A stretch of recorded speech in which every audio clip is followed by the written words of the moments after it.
amit legutóbb is tanultunk. Nincs itt ablakbazag, hanem következőt fogjuk elmondani. Siribú, siribá, hókusz-pókusz. Ez az, emlékszel, nagyszerű. Azt kérem tőletek, hogy együtt mondjuk el, hogy a varázserő ismét eljön hozzánk és segítsen nekünk. Fölkészülünk, és mondjuk jó hangosan, hogy siribú, siribá, hókusz-pókusz. Gyönyörű varázsgumb volt. Így már nincs akadálya, hogy egy bátor óvodást kihívjak, aki majd segít nekem.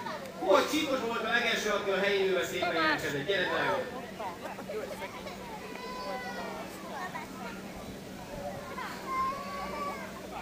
Szépen fog meg, légy szíves! Mindenki látni!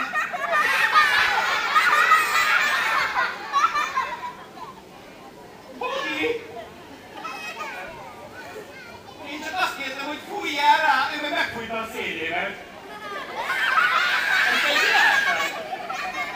Itt ma mindenki varázsló, csak én nem. Akkor amit a Bogi is egy varázslatot csinált, meg is nevetetett bennünket, ő is megérne egy tapsot?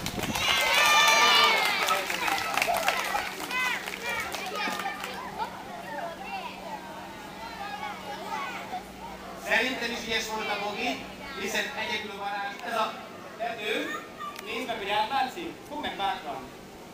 Vizsgáld meg alaposan. Jó, köszi. Na, most már csak vicceltem, fogd meg. Nézd meg, hogy átlátható. Nem. És mi van ebben a dobozban? Dobókocka, válasz helyes. Fogd meg, légy szíves ezt is. És maradt még nálam az alja, átlátszik?